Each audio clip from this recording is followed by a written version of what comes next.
Rasa bahagia nampak bersinar di raut wajah 345 mahasiswa Universitas Tridinanti yang berhasil menjadi alumni setelah beberapa tahun mengenyam pendidikan di Tridinanti saat acara pelantikan wisuda di Ballroom Arya Duta Rabu pagi. Rektor Universitas Tridinanti Edizal berharap kepada seluruh mahasiswa yang diwisuda untuk menjadi lulusan terbaik dan mengabdikan ilmunya di masyarakat. Universitas Tridinanti ke depan akan semakin meningkatkan mutu lulusan dan mutu tenaga pendidik yang ada, seperti dengan memperbaiki kelemahan yang ada.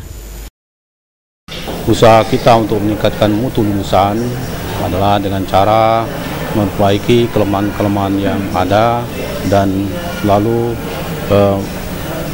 meningkatkan keunggulan-keunggulan yang ada di Universitas Tridinanti.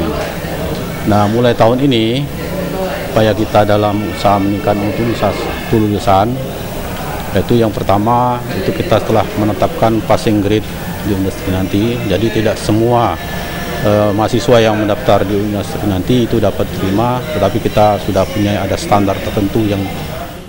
Sebagai universitas unggulan di Sumatera Selatan, kini Universitas Tridinanti telah mencetak 17.873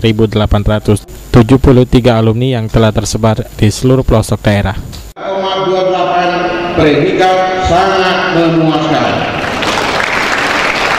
Predikat sangat memuaskan.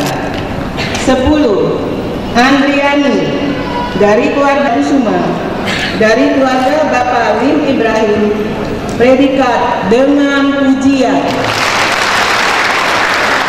13. Husni Awan, PAL TV.